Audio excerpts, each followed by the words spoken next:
पुस्तक 15:7 में लिखा है, यदि तुम मुझ में बने रहो और मेरा वचन तुम में बना रहे तो जो चाहो मांगो और तुम्हारे लिए हो जाएगा।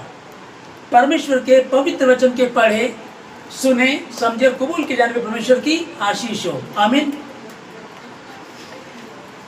ये परमेश्वर का धन्यवाद देते हैं इस पवित्र वचन के लिए। और जैसे कि इस वचन को हमने पढ़ा कि प्रभु यीशु मसीह ने अपने लोगों से बातें की और बातें करके उन्हें प्रभु ने बताया कि सच्ची दाखलता मैं हूँ, मेरा पिता किसान है। ओके, फिर आगे चल करके जो हम साथ में पढ़ रहे हैं, यह प्रभु यीशु मसीह ने कहा, यदि तुम मुझ में बने रहो और मेरा वचन तुम में बना रहे तब जो चाहो मांगो और तुम्हारे लिए हो जाएगा। तो ये क्यों प्रभु यीशु मसीह ने कहा? क्योंकि बहुत लोग वहाँ होते थे, बहुत लोग कुछ उलझे हुए, कुछ परेशान, कुछ सदूकी, फरीसी, कुछ और लोग, और परमेश्वर का जो वचन है वो सारे जगत के लिए आया है। इसलिए अब प्रभु यीशु मसीह ने स्वयं वहाँ बातें की और कहने लगे कि यदि तुम मुझ में बने रहो और मेरा वचन तुम में बना रहे तब जो चाहो मांगो तुम्हारे लिए हो जाएगा। आमीन।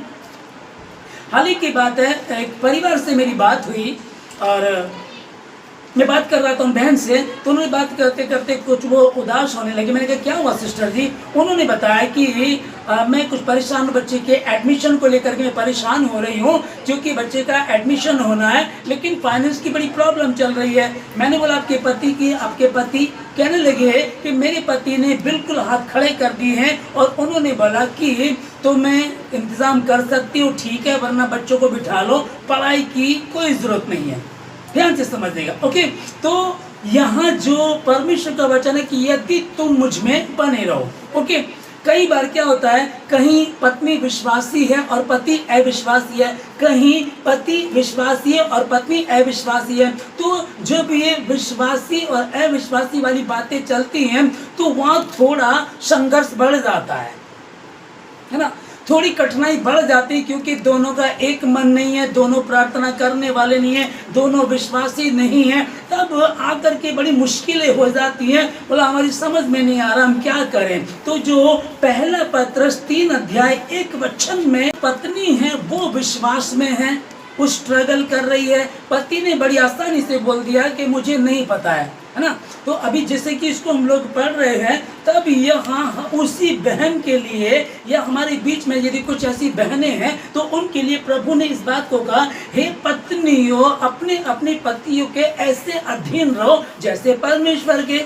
ओके, यदि इनमें से कुछ ऐसे हैं जो प्रभु को नहीं मानते, नहीं जानते, तो भी तुम्हारे पवित्र चाल चलन को देख करके खींचे आए। ओके, अभी सुना होगा आप लोगों ने कि आमिर खान ने तीसरी शादी की है। तो जिस औरत से आमिर खान ने तीसरी शादी की है वो हिंदू धर्म की लेडी है और क्रिश्चियन धर्म को फॉलो करती है। गूगल पे सर्च करेंगे तो आ जाएगा। अभी पहले वो हिंदू धर्म की है, दूसरे फिर वो क्रिश्चियन धर्म को फॉलो करती है, लेकिन उसने ऐसे व्यक्ति से शादी कर ली जो पहले ही 2 पत्नियों को छोड़े हुए है और फिर दोनों की दोनों पत्नियां से उसकी बातचीत भी रहती है। और फिर हम न्यूज में देख रहे थे कि जब ये तीसरी शादी फिल्म स्टार आमिर खान ने की, उसकी पहली दोनों पत्नियां भी उस विवाह में शामिल थी। बड़ा अजीब लगता है, सुन करके तमाशा सा लगता है, ये हो क्या रहा है, ये कौन सी जिंदगी जीते हैं ये लोग, समझ में नहीं आता कई बार, है ना।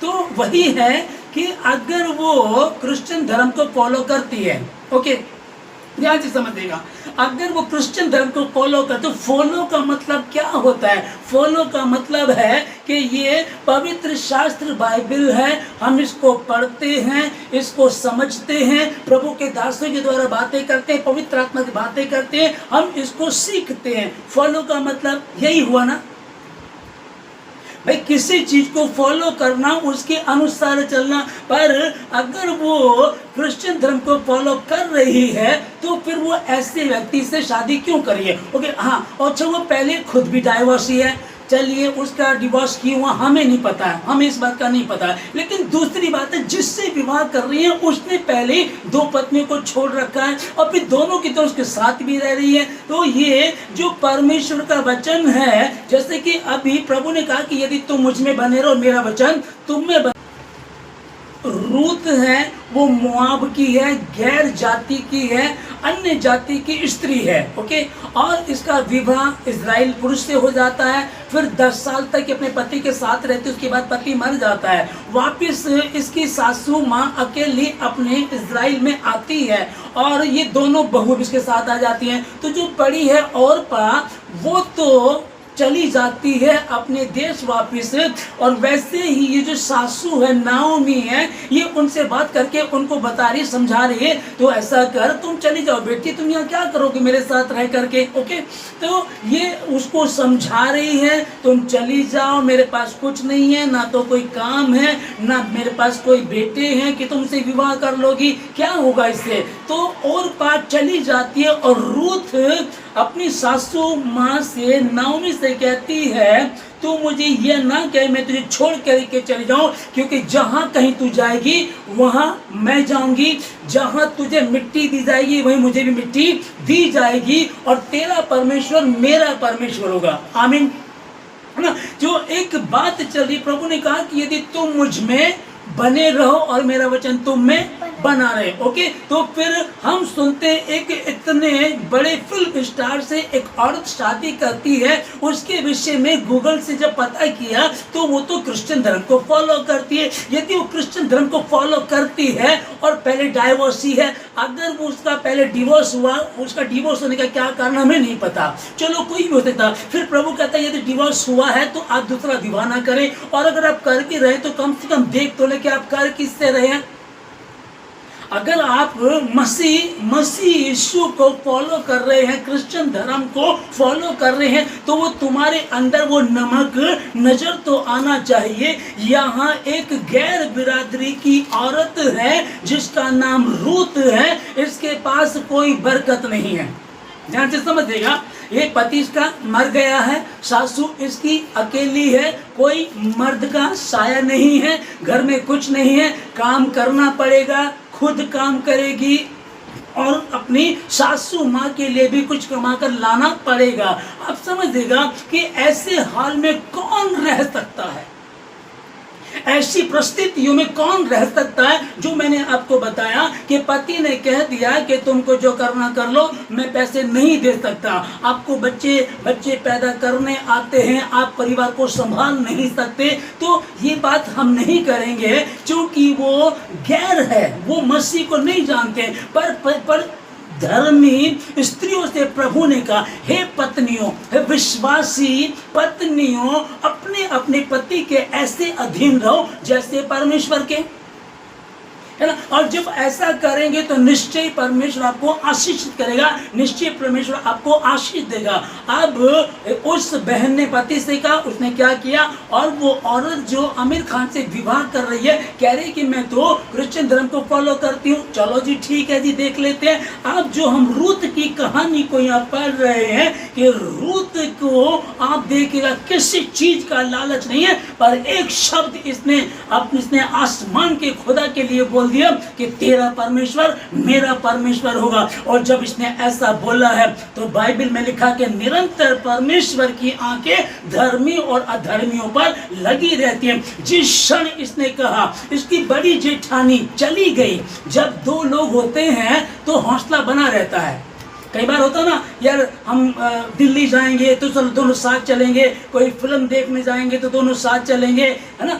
अकेला कई बार मुश्किल हो जाता है। इसने ये नहीं देखा कि मेरी जेठानी चली गई, बस ये तो अपनी सासू माँ से लिपटी रही और इजराइल के परमेश्वर पर इसने विश्वास किया, और उस खुदा ने इसको बड़ी भयंकर रीति से आशीष दी।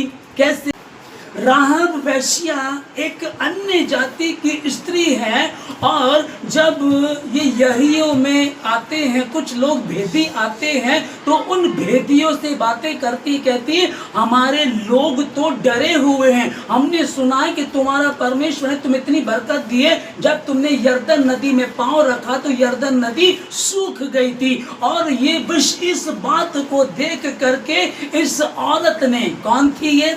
गैर जाति की, पेशा क्या था इसका? वैश्या थी ये, वैश्या थी। अब ये बेचारी मजबूरन थी, क्या कारण था नहीं पता है, लेकिन इसको समझिएगा, ये गैर बिरादरी की, और ये क्या कह रहे इजरायली पुरुषों से, अब तुम मुझसे एक एग्रीमेंट करो, एक तुम्हारे और मेरे बीच में एक एग्रीमेंट हो जाए कि जैसे मैंने तुम पर दया की वैसे तुम भी मुझ पर दया करना। मेरे माता पिता भाई बहन और जो कुछ उनका सब कुछ छोड़ दोगे और उनको नहीं मारोगे। ध्यान से समझ देगा, यदि तुम मुझ में बने रहो और मेरा वचन तुम में, हालेलुया, यदि तुम मुझ में बने रहो और मेरा वचन तुम में बना रहे, तब जो चाहो मांगो और तुम्हारे लिए हो जाएगा।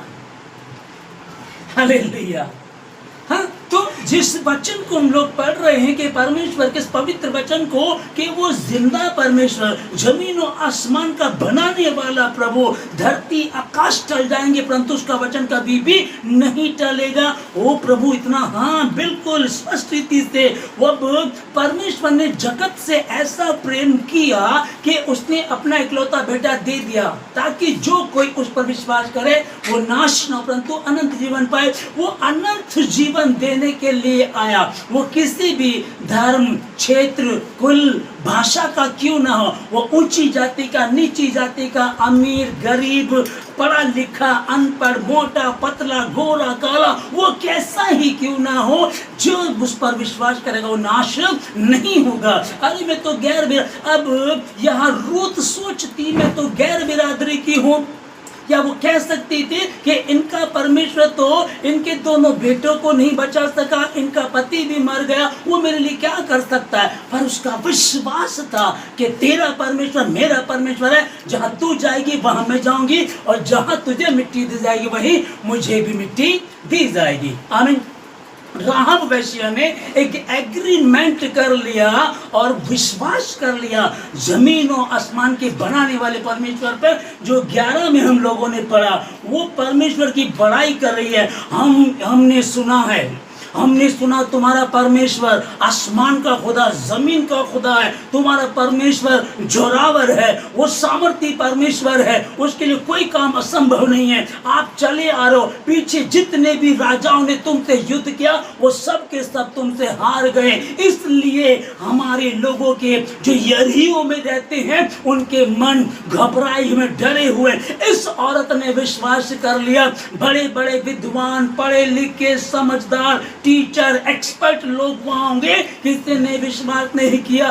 इस ऐसी औरत ने जिसका कोई जीवन नहीं था, जिसको घर से भी शायद निकाल दिया हुआ, इसका अपना रेस्टोरेंट था, ये अपना रेस्टोरेंट चलाती थी और वहीं ये वैश्या भी थी। अब ये पैसे कमाती होगी, अपने घर भेजती होगी, वो लोग ले लेते होंगे, लेकिन इससे रिश्ता कोई नहीं रखेगा। इसको कोई नहीं कहेगा ये मेरी बहन है, वो बाप नहीं कहेगा मेरी बेटी है, कोई इससे रिश्ता नहीं रखेगा। लेकिन इसने विश्वास किया परमेश्वर पे, और परमेश्वर पे विश्वास करके इसने क्या कहा, एक एग्रीमेंट किया और कहा कि तुम मेरे साथ वैसा ही करना, और ऐसा ही हुआ। हालेलुया। अभी समझ देगा स्त्रियों के विषय में, पत्नियों अपने पति के ऐसे अधीन रहो। ओके, पहला वचन जो हमने पढ़ा उसमें क्या था, यदि तुम मुझ में बने रहो और मेरा वचन तुम में बना रहे। जब इनमें यह वचन बना रहा तो परमेश्वर ने इन 2 स्त्रियों के नाम को अपनी वंशावली में लिख दिया। हालेलुया। इसकी गहराई को समझिएगा। वंशावली पुरुषों से चलती है, स्त्रियों से नहीं चलती है। लेकिन यहाँ हम जो पढ़ रहे हैं, अगर आप यीशु मसीह की वंशावली मत्ती की पुस्तक में पढ़ेंगे, वहाँ आपको मालूम पड़ेगा इन दोनों स्त्रियों का नाम वहाँ आता है। अरे खुदा उनके बीच से होकर वो मोआब की जो औरत थी वो यीशु मसीह की नानी, दादी, परनानी लगती है, और वो जो राहब वैश्या है वहीं से यीशु मसीह आया है। ये क्या कहानी है भाई। परमेश्वर ने जगत से प्रेम रखा, जाओ और जाकर के इसका अर्थ सीख लो। मैं बलिदानी परंतु दया चाहता हूं, क्योंकि मैं धर्मियों को नहीं परंतु पापियों को बुलाने आया हूं। हालेलुया। कितना अद्भुत है इस शब्द के, जाओ और जाकर के इसका अर्थ सीख लो। मैं बलिदान नहीं चाहता परंतु दया चाहता हूं, क्योंकि मैं धर्मियों को नहीं, मैं पापियों को बुलाने, पापियों को बचाने के लिए आया हूं। और वो अन्य जाति की औरत, वो वैश्या औरत, उन्होंने भरोसा कर लिया और परमेश्वर ने अपने वचन में स्त्री से वो बोल रहा है, हे पत्नियों, अपने अपने पति के ऐसे अधीन रहो। हम आत्मिकता में रहे, हम पुराने नियम के इन वचनों को पढ़े। उस राहाब वेश्या ने विश्वास कर लिया, रूथ ने विश्वास कर लिया। खुदा ने उनके जीवन में इतना बड़ा काम किया, उन्हें इतनी बड़ी आशीष दी। वो कितना जोरावर खुदा है और अपने वचन का पक्का है। हे स्त्रियों, हे बहनों, मैं कहना चाहता हूं परमेश्वर के इस वचन के द्वारा आप लोगों को कि एक गूगल जिसके बारे में बता रहा है कि आमिर खान ने जिस तीसरी औरत से शादी की है, हिंदू धर्म की है लेकिन क्रिश्चियन धर्म को फॉलो करती है। गूगल जिसके बारे में बता रहा है, आप समझिएगा, गूगल बता सकता है, दुनिया में उसका चर्चा हो सकता है, एक बड़े सुपरस्टार की पत्नी वो हो सकती है, लेकिन क्या मसीह की दृष्टि में क्या वो इस प्रकार की आशीष पा सकती है? अब कई बार दुख उठाते हैं, कई बार मन दुखी होता है, कई बार परेशान होते हैं। उस परिवार से जब मैं बात कर रहा था, फोन पे मेरी बात हो रही थी, वो बहन रोने लगी और मैंने जब बात की उनसे कहा कि पति ने तो बिल्कुल कह दिया मैं कोई पैसा नहीं दूंगा और तुम्हें पढ़ाना पढ़ाओ, नहीं तो इनको बच्चों को ऐसे ही रख लो। उस समय में अब वो बहन क्या करे? उस समय में अब वो क्या करे? भाई मैं क्या करूं समझ में नहीं आ रहा, मैं तो सोच भी नहीं पा रही हूं। तब विपरीत परिस्थितियों में विद्वान धैर्यवान रहता है। जब परिस्थितियां विपरीत हों, तूफान है, भवंडर है, बीच में लाल समुद्र आ गया है, और विशेषकर मैं विद्वान किसको कह रहा हूं? दुनिया में बहुत पढ़े लिखे, बहुत एक्सपर्ट लोग होते हैं हमसे भी ज्यादा हैं, लेकिन मसीहों की बात जो चल रही है वो निर्बुद्धियों को लेता है, अज्ञानियों को लेता है, ताकि ज्ञानवानों को लज्जित कर दे। आप कैसे हैं, कितने पढ़े लिखे हैं मुझे नहीं पता, पर एक बात मैं जानता हूं, यदि आप उस परमेश्वर पे भरोसा रखते हैं, वो पति वापस लौट आएगा यीशु मसीह के नाम में। आपके बच्चों की पढ़ाई खराब होने नहीं देगा, क्योंकि तुमने जिंदा परमेश्वर पे विश्वास किया। एक एग्रीमेंट उस वैश्या ने, राहब वैश्या ने कर लिया। एक एग्रीमेंट नहीं किया, लेकिन बात कर ली। उसने कहा, सासू मां जहां तू जाएगी वहां मैं जाऊंगी और तेरा परमेश्वर मेरा परमेश्वर होगा। बस जहां तुझे मिट्टी दी जाएगी वहीं मुझे भी मिट्टी दी जाएगी। मरने को भी तैयार हो गई। आप सोच करके देखो, वो खुदाबंद, वो राजाओं का राजा, वो प्रभुओं का प्रभु, वो सर्वशक्तिमान परमेश्वर, जिसके विषय में हम पढ़ते हैं, प्रार्थना करते हैं, कई बार लगता है हाय कैसे वो समझ में नहीं आ रहा, कैसे होगा वो। मेरा और आपका काम नहीं है सोचना, मेरा और आपका काम है हम जिंदा परमेश्वर पे, उसके वचन पर विश्वास करें और उसके कहे अनुसार चलें। 7:14 में, यदि पति अविश्वासी और पत्नी विश्वासी है तो पत्नी के विश्वास के द्वारा पति का उद्धार हो जाएगा। एक भी व्यक्ति यदि विश्वासी है, और जिस परिवार से मैं बात कर रहा था, एक परिवार से बात हो गई तो पता चल गया कि इनके घर की कंडीशन ऐसी है या कुछ ऐसा इनके यहाँ चल रहा है। अब बहुत सारे लोगों का हमें पता नहीं होता, लेकिन जब मैं वचन बोल रहा हूँ तो हो सकता है क्या है कि परमेश्वर बहुत सारे लोगों से या फिर सभी से परमेश्वर बातें कर रहा है कि आपका विश्वास कैसा होना चाहिए, आप कौन हैं, इस बात से फर्क नहीं पड़ता है, क्योंकि परमेश्वर ने जगत से प्रेम रखा।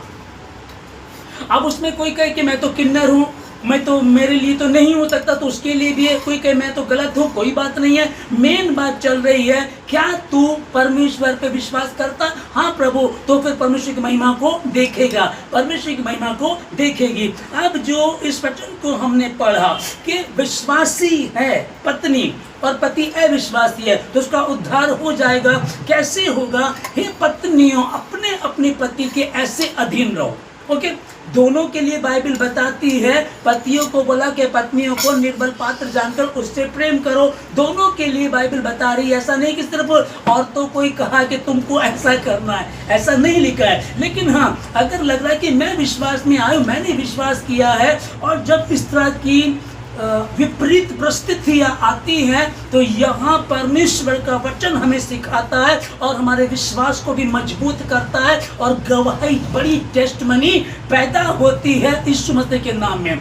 अगर गोलियत ना आता तो कभी भी दाऊद की प्रशंसा ना होती, क्योंकि इज़राइल का राजा जिसको बनाना है, और कहा जाए कि भाई ये जो लड़का है, ये जो दाऊद है, ये इज़राइल का राजा बनेगा, कोई भी मानता नहीं। छोटा बच्चा हम पर शासन करेगा, ये है क्या, क्यों ये हम पर शासन करेगा, कोई भी यकीन ना करता। तो इसलिए पहले गोलियत को लाया गया और पूरा इज़राइल उससे डर करके भागता था। वही एक विश्वास करने वाला व्यक्ति आ गया जिसका नाम दाऊद था। सब डर करके भाग रहे थे, लेकिन दाऊद नहीं भागा, उससे लड़ा, विजयी हुआ। तब कुछ औरतों ने गाया कि शाऊल ने मारे हजारों और दाऊद ने मारे लाखों। आमीन, यस है ना, दाऊद ने मारे लाखों। तो ये कब हुआ, ये कब, किसने किया? क्या दाऊद की ऐसी हैसियत है कि वो इतने बड़ी गोलियत को मार सकता था? नहीं। क्या मेरी और आपकी ऐसी औकात है हम ऐसा कर सके? नहीं। लेकिन जब विपरीत परिस्थितियां आती हैं और हम परमेश्वर के समीप बैठते, प्रार्थना करते, प्रभु मेरे जीवन से अपनी महिमा को ले, मुझे भी, मेरे भी परमेश्वर अविश्वास का उपाय कर, मेरे भी विश्वास को बढ़ा। प्रभु इस समय दिक्कत हो रही है, कंडीशन प्रभु जी डाउन है, मेरी समझ में नहीं आ रहा मैं क्या करूं, समझ में नहीं आ रहा होगा रूत की कि मैं क्या करूं। पति है नहीं, सासू माँ के लिए है, कुछ भी तो नहीं है, क्या करूं जा करके। बस उसने विश्वास कर लिया, और आज हम उससे यीशु मसीह की वंशावली में पढ़ते हैं। ये बड़ी गवाही है, जब जब भी आप यीशु मसीह की वंशावली को पढ़ेंगे, वहां आपको रुत का नाम दिखाई देगा, वहां आपको राहब वेश्या का नाम दिखाई देगा। ये कब होगा? यदि तुम मुझ में बने रहो और मेरा वचन तुम में बना रहे, मेरा वचन, उसके शब्द बने रहे। क्या तू विश्वास करता? हाँ प्रभु। क्या तू विश्वास करती है? सच्ची दाखलता मैं हूँ और मेरा पिता किसान है। वो यीशु मसीह आया, उसने उनके जीवन में काम किया। आज क्या चल रहा है? बहुत ज्यादा। अब तो पहले तो ज्यादा सुनते थे कि पति जो पत्नियों को मार दिया करते थे, अब हम उल्टा देख रहे हैं। हर तीसरे चौथे दिन ऐसा सुनने को मिल रहा, उसने गैस सिलेंडर में टुकड़े करके डाल दिए ना, एक ने टैंक में डाल दिया, एक ने तो अपने घर की बाथरूम में चिनवा दिया। इतना हम देख रहे हैं। अभी का जो आंकड़ा है, ये मैं इसको देख रहा था, 5 सालों में 785 पतियों की हत्या हुई है। हालेलुया।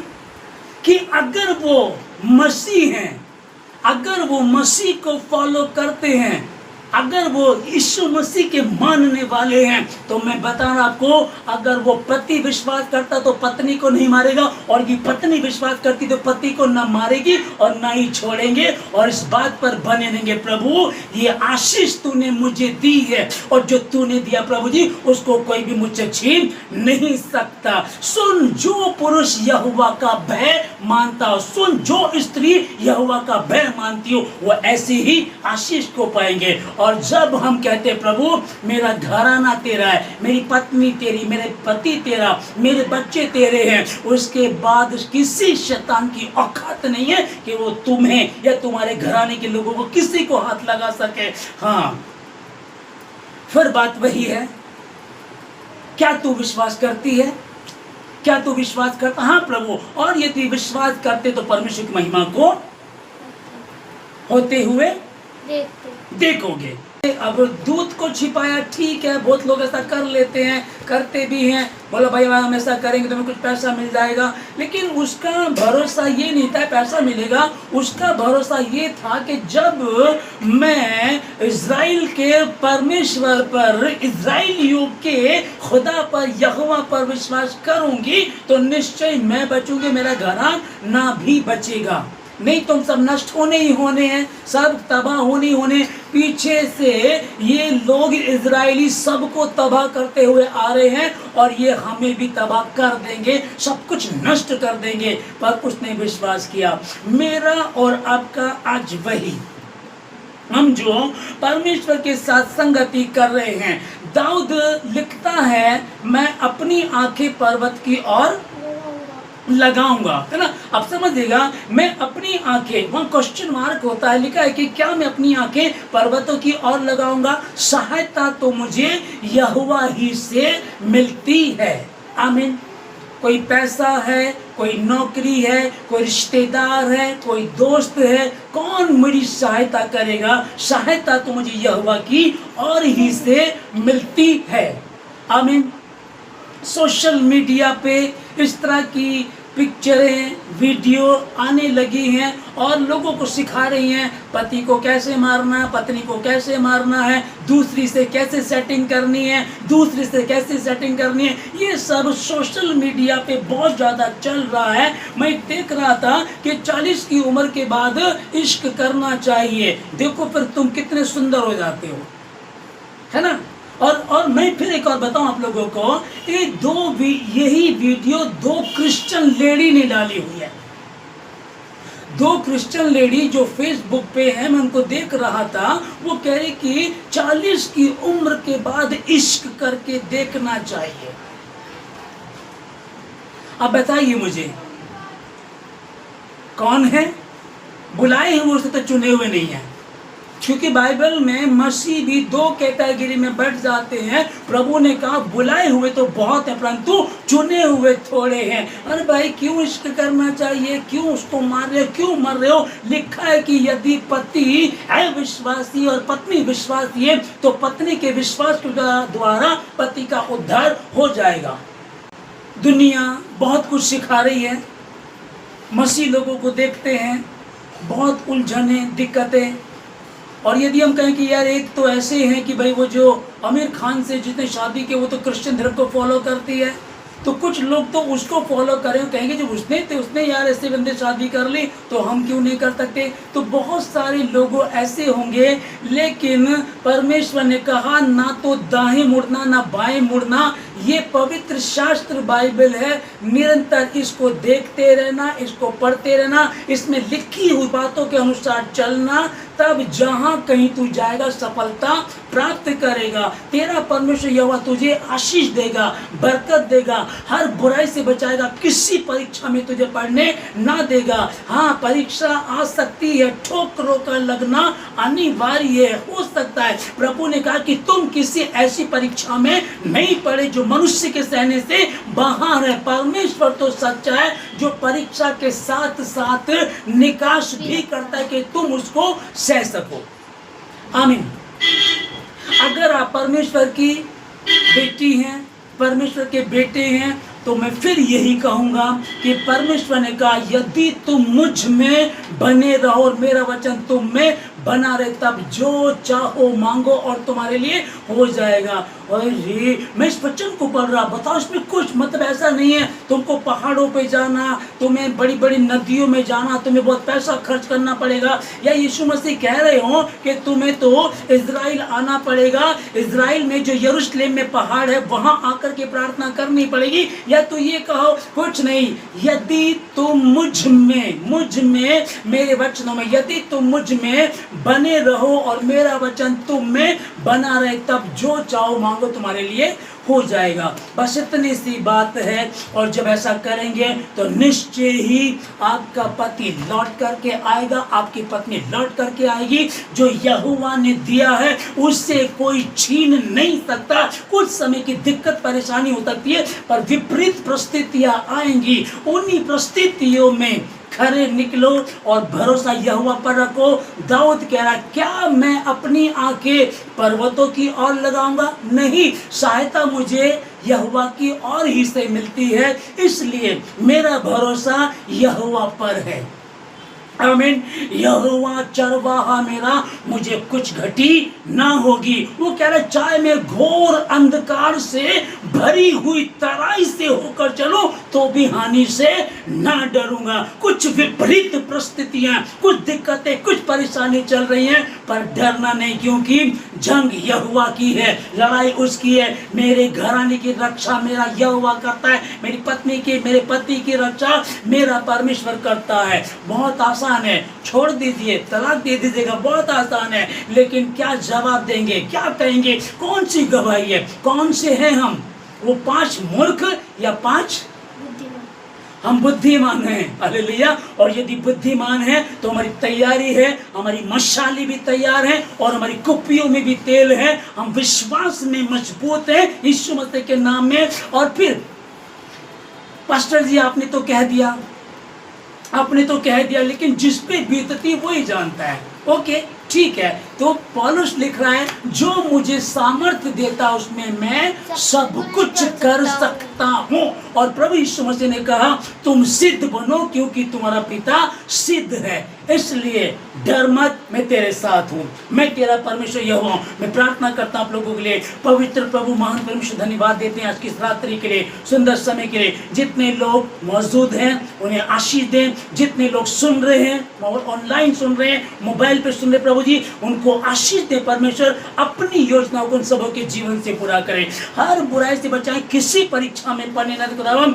हम प्रभु तेरे नाम से जाने जा खुदावन। तू कह सके प्रभु राजा, हे बेटी मत डर, मैं तेरे साथ हूँ। तू कह सके प्रभु, आसमान से एक आवाज आए, वो कहे मीनाक्षी ये मेरी बेटी है, मैं इससे प्रसन्न हूँ। ज्योति मेरी बेटी, मैं इससे प्रसन्न हूँ। वो एक एक के नाम को लेकर के, चांदनी बहन के नाम को, आपके नाम को लेकर के बोल सके, रेचल तू मेरी प्यारी बेटी है, मैं तुझसे प्रसन्न हूँ। खुदा बाप आसमानी आसमान से इस बात को कहे, ऐसा हम करें। और यदि परमेश्वर हमारे पक्ष में, तुम्हारा विरोधी कौन हो सकता है? खुदा आपको आशीष दे, प्रभु आपको आशीष मसीह के नाम में। बस प्रभु में बने रहें, बढ़ते चले जाएं, पढ़ते चले जाएं और कहें प्रभु मैं मिट्टी हूँ, आप कुम्हार हैं, जैसा आप मुझे बनाना चाहते हैं वैसा बनाएं। आपकी इच्छा जैसे आसमान में पूरी जमीन पर मेरे जीवन से, मेरे पति पत्नी बच्चों से, मेरे घराने से हो जाए। और खुदा ने कहा ना तो मैं छोड़ूंगा और ना ही त्यागूंगा। वो निरंतर आप लोगों के साथ है। प्रभु आप लोगों को आशीष दे। सबको जय मसीह की।